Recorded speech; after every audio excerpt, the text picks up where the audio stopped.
रूस के चेरनीहिव हमले में बड़ा अपडेट आया है। मरने वालों की संख्या बढ़कर 16 हो गई है। चेरनीहिव हमले में घायलों की संख्या 60 तक पहुंच गई है। रूस ने चेरनीहिव पर किए 3 मिसाइल हमले, जिसमें घायलों की संख्या 60 तक पहुंची है और मरने वालों की तादाद भी बढ़कर अब 16 हो गई है।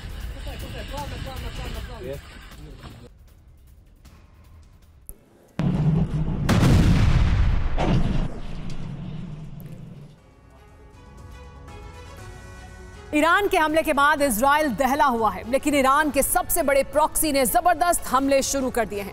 हिजबुल्लाह के हमलों में तेजी तब आई जब इजराइल ने लेबनान में एयर स्ट्राइक कर हिजबुल्लाह के रॉकेट फोर्स के चीफ को खत्म कर दिया। इस बात से भड़के हिजबुल्लाह के लड़ाके 24 घंटे से इजरायली धरती पर मिसाइलें, ड्रोन और रॉकेट दाग रहे हैं। हिजबुल्लाह के टारगेट पर इजरायली सेना के बेस और आयरन डोम के प्लेटफॉर्म हैं।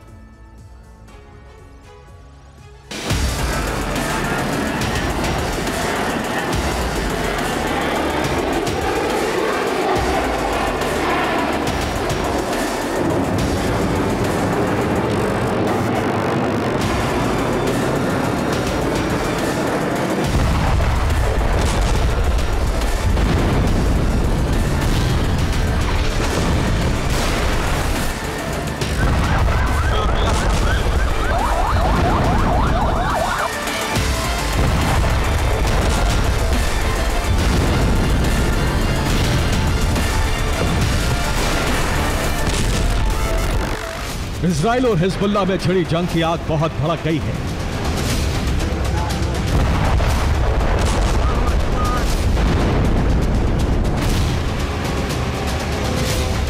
युद्ध की इस आग में इजराइल और लेबनान की धरती जल रही है।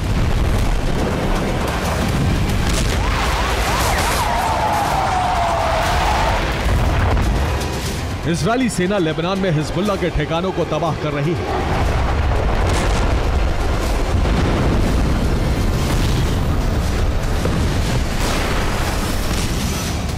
और हिजबुल्लाह इजरायली सेना के बेस और एयर डिफेंस को ध्वस्त कर रहा है।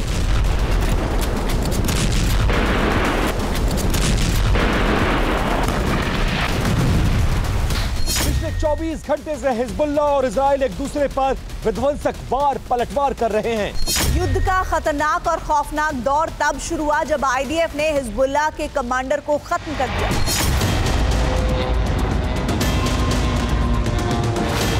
आईडीएफ ने आसमान से मिसाइल दागी। मिसाइल ने कार को हिट किया, जोरदार धमाका हुआ और इस धमाके में हिजबुल्लाह के रॉकेट फोर्स का चीफ खत्म हो गया।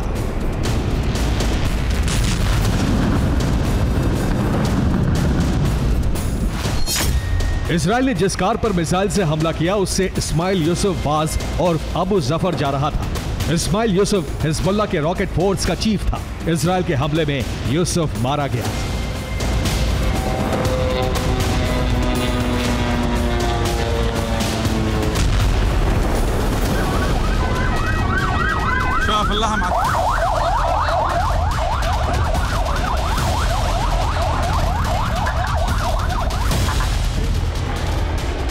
आईडीएफ के इसी हमले के बाद से इजराइल और हिजबुल्लाह की जंग का नया और खतरनाक दौर शुरू हो गया।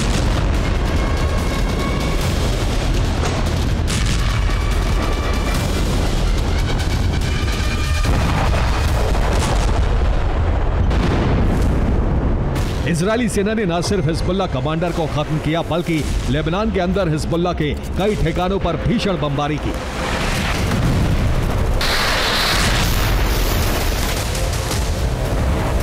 बदले में हिजबुल्लाह ने इजराइल के मिलिट्री बेस और एयर डिफेंस सिस्टम के ठिकानों पर घातक हमले किए।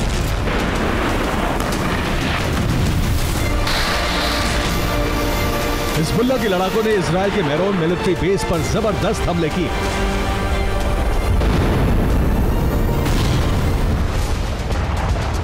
हिजबुल्लाह ने इजराइल के मेरोन बेस पर कुछ इस तरह से मिसाइलें और रॉकेट की बरसात की।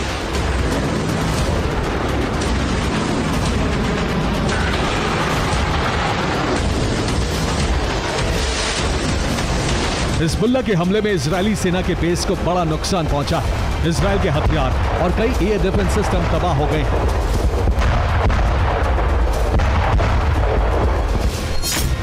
हिजबुल्लाह ने 150 रॉकेट फायर किए, 28 मिसाइलों से हमला किया। इसके साथ ही 36 ड्रोन भी दागे।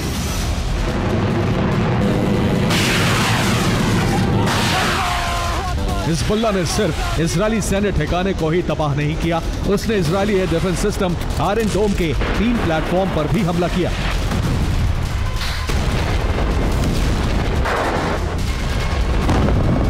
हिजबुल्लाह ने दावा किया है कि उसके हमलों में इजरायल के कई आयरन डोम नष्ट हो गए।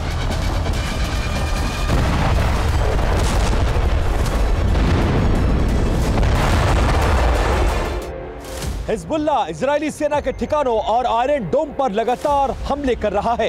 हिजबुल्लाह के हमलों से भड़की नेतन्याहू सेना ने भी लेबनान की धरती पर बड़ा सैन्य अभियान चलाया है।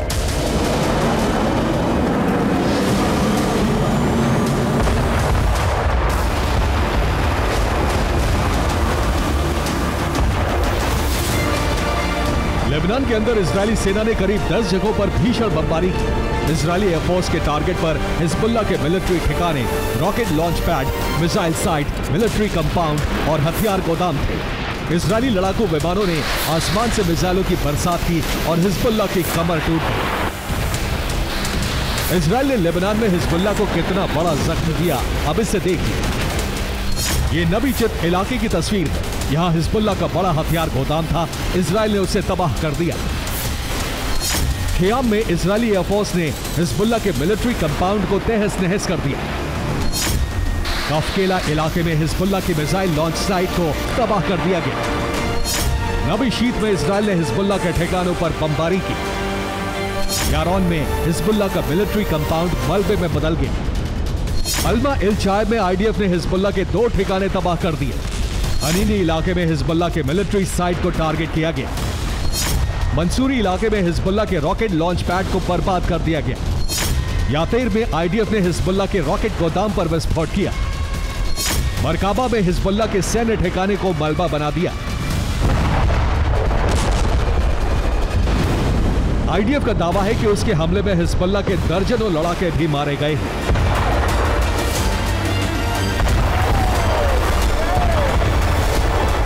हिजबुल्लाह को बड़ा नुकसान पहुंचा तो उसे हूती का साथ मिल गया। हूती ने अभी इजरायली धरती पर हमले शुरू कर दिए हैं। हूती ड्रोन और मिसाइलें दाग रहा है। यही वजह है कि इजरायल और हिजबुल्लाह की जंग बहुत ही भयावह रूप ले चुकी है। Bureau report, TV9 Bharat.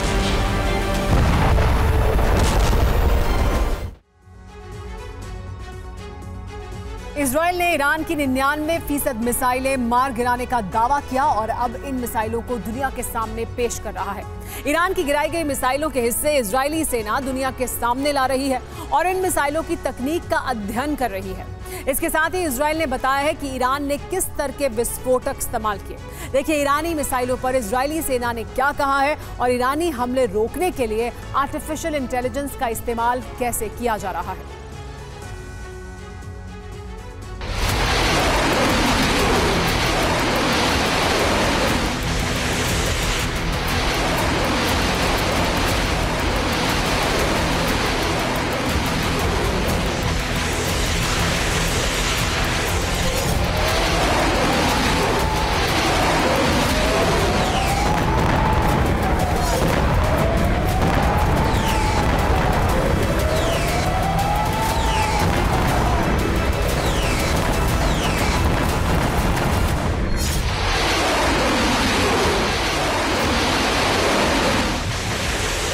चौदह अप्रैल की रात जब ईरान ने इजरायल पर मिसाइल हमले किए तो अफरा तफरी मच गई।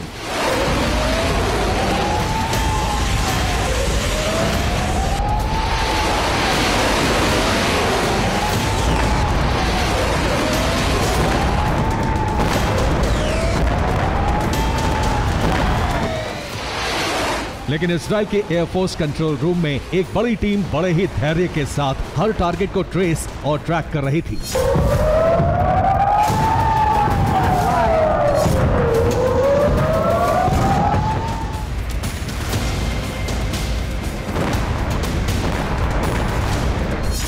ये वही टीम है जो कंट्रोल रूम में बैठकर ईरानी हमलों को इंटरसेप्ट करने के लिए मैपिंग कर रही थी। ये वीडियो इजरायल के रक्षा मंत्रालय ने जारी किया है।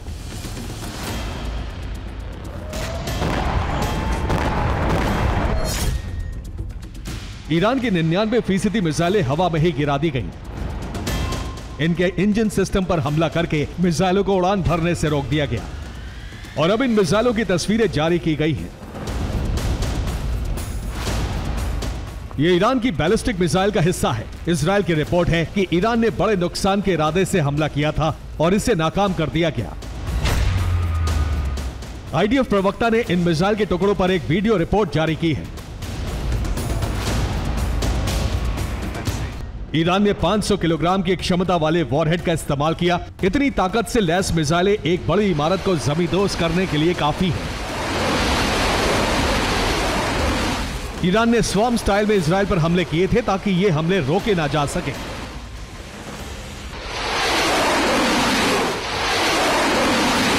लेकिन फिर भी इजरायल की कई लेयर की डिफेंस सिस्टम सुरक्षा ने ज्यादातर हमले नाकाम कर दिए।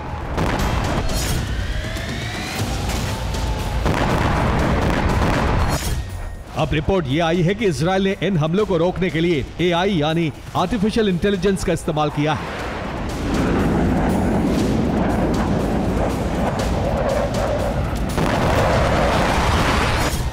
यह वही आर्टिफिशियल इंटेलिजेंस वाला विमान है जिसने ईरानी मिसाइलों को इंटरसेप्ट करने में बहुत बड़ी भूमिका निभाई है।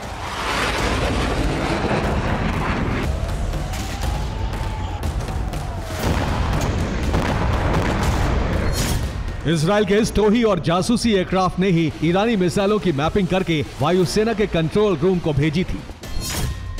इजरायल के इस टोही विमान का नाम ओरोन है। इसकी कीमत 8,335 करोड़ रुपए है। यह 12 किलोमीटर की ऊंचाई पर उड़ान भरता है। इसमें 8 लोगों का क्रू होता है। यह एआई कटिंग एज टेक्नोलॉजी के कंप्यूटर से लैस है। यह टारगेट की मैपिंग करता है, टारगेट का टाइप और आकार और रफ्तार कंट्रोल रूम को भेजता है। इजरायली एआई टोही विमान की टीम के एक पायलट ने जानकारी दी है कि सबसे पहले हम ही पहचान कर रहे थे कि टारगेट क्या है। यह कंप्यूटर गेम जैसा है। हम फाइटर पायलट एयर डिफेंस को सबसे बड़े खतरे की जानकारी दे रहे थे। हम बता रहे थे कि टारगेट क्या है, टारगेट की रफ्तार क्या है और किसे सबसे पहले गिराना जरूरी है। इस विमान की एआई तकनीक ने ही इजरायली डिफेंस सिस्टम को इतना कारगर बना दिया कि सबसे पहले सबसे खतरनाक टारगेट गिराए गए।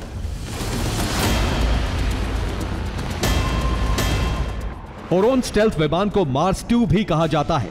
इसे 2023 में ही आईडीएफ की सर्विस में लगाया गया है और पहली बार जरूरत पड़ने पर ही इस फ्यूचर वेपन ने कमाल कर दिखाया है।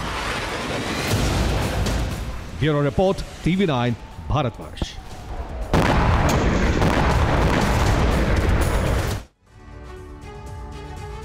क्या नेतन्याहू अपनी कुर्सी बचाने के लिए ईरान पर हमला करवा सकते हैं? क्या अपनी सरकार बचाने के लिए बेंजामिन युद्ध की आग भड़काना चाहते हैं? ये सवाल इसलिए उठ रहे हैं क्योंकि अमेरिका ने ईरान से अपील की है कि वो इजराइल को दिखावे का हमला करने दें।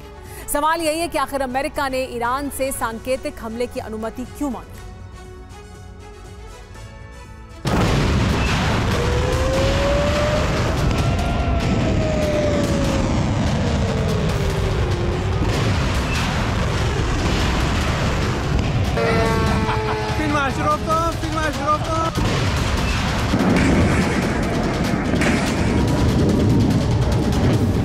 ईरान ने इजरायली धरती पर जो हमला किया है उससे बहुत बड़ा जलजला आने जा रहा है।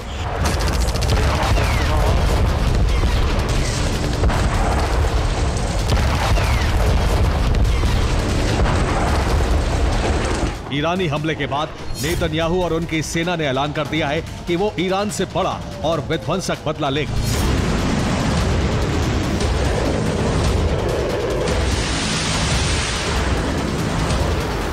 नेतन्याहू प्रतिशोध की आग में जल रहे हैं, लेकिन अमेरिका नहीं चाहता कि इजराइल ईरानी धरती पर हमला करे।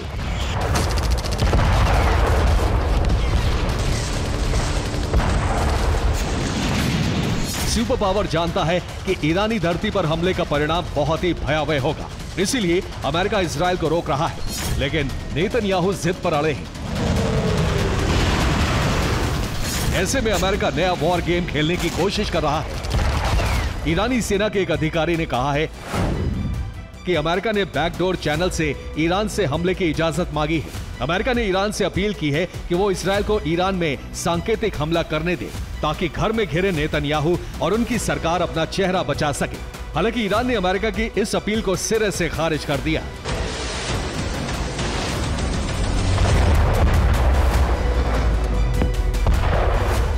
सवाल यह है कि क्या यह बात सच है कि अमेरिका ने ईरान से सांकेतिक हमले की इजाजत मांगी है या ये सिर्फ ईरान का प्रोपेगेंडा है। इससे जुड़ा आखिरी सच अब तक सामने नहीं आ सका है, लेकिन संभव है कि अमेरिका ने ऐसा किया हो।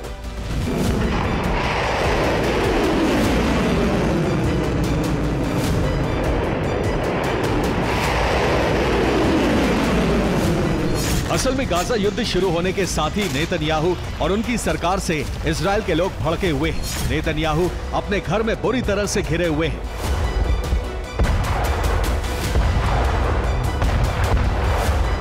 उनके खिलाफ रोज जबरदस्त प्रदर्शन हो रहे हैं। इजरायल के लोग नेतन्याहू से इस्तीफा मांग रहे हैं। इजरायली लोगों का गुस्सा तब और बढ़ गया जब ईरान ने हमला कर दिया। ऐसे में अपनी साख बचाने के लिए नेतन्याहू किसी भी कीमत पर ईरान से बदला लेना चाहते हैं। ईरान पर हमले से न सिर्फ उनकी साख बच जाएगी बल्कि कुर्सी भी बच जाएगी।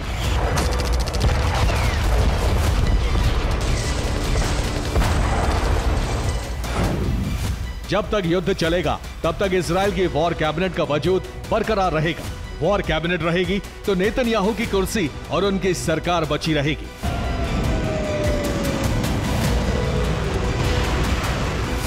शायद यही वजह है कि नेतन्याहू युद्ध की आग लगातार भड़का रहे हैं।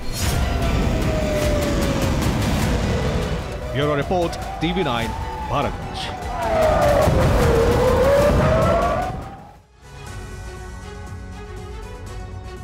ईस्टर्न यूरोप का देश जॉर्जिया उबल रहा है। एक कानून को लेकर संसद के अंदर मारपीट हुई और अब बाहर पुलिस से भिड़ंत। इसके बाद जॉर्जिया में गृह युद्ध भड़क गया है।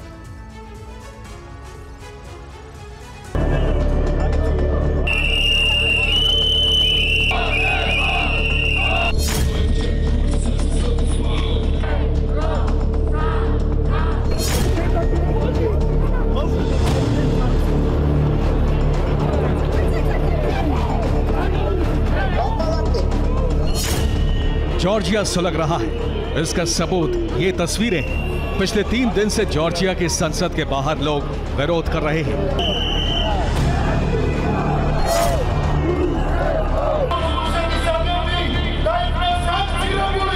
कई दफा हालात ऐसे हो गए कि लोग पुलिस से भिड़ गए। भीड़ को खदेड़ने के लिए पुलिस ने लाठीचार्ज किया।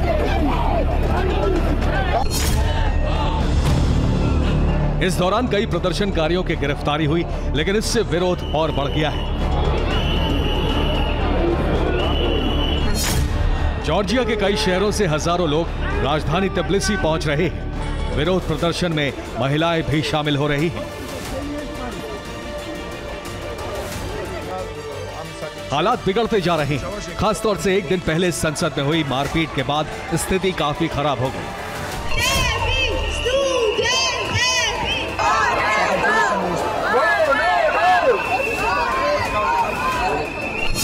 हाई वोल्टेज ड्रामा उस वक्त हुआ जब विदेशी एजेंट बिल पर बहस चल रही थी। इस दौरान सरकार की तरफ से जॉर्जिया ड्रीम पार्टी के नेता मामुका मादिनाराडजे बिल पर बोल रहे थे। इसी दौरान विपक्षी सांसद अलोके एलिसाशविली अपनी सीट से उठे और मामुका के मुंह पर मुक्का जड़ दिया, जिसके बाद कई सांसदों ने मिलकर अलोके की पिटाई कर दी। लेकिन जब अलोके बाहर निकले तो उनके स्वागत में प्रदर्शनकारी शोर मचाने लगे।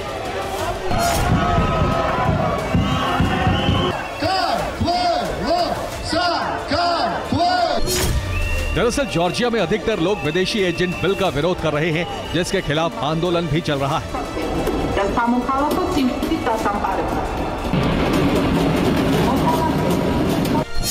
जॉर्जियाई सरकार का कहना है कि बिल के जरिए उन लोगों पर अंकुश लगाया जाएगा जिन्हें विदेश से 20% से ज्यादा फंड मिल रहा है। उनकी विदेशी एजेंट के रूप में पहचान करके उन पर जुर्माना भी लगाया जाएगा।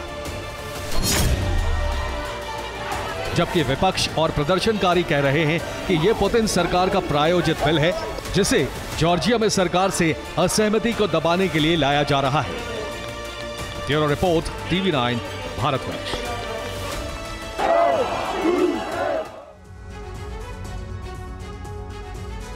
यूएई में क्लाउड सीडिंग के जरिए बारिश करवाने की कोशिश की गई, मगर कृत्रिम बारिश ने ऐसा कहर बरपाया कि चंद घंटों में दुनिया का सबसे स्मार्ट शहर जल शहर बन गया।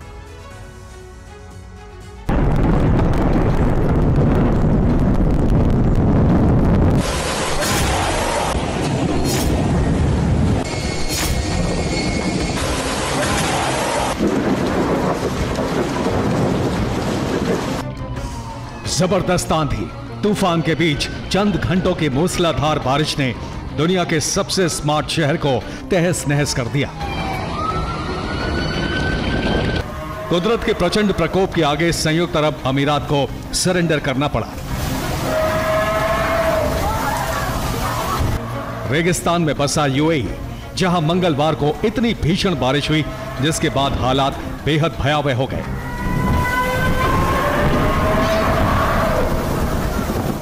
दुबई का इंटरनेशनल एयरपोर्ट जलमग्न हो गया, रनवे लबालब हो गया, दर्जनों विमान पानी में डूबे दिखाई दिए।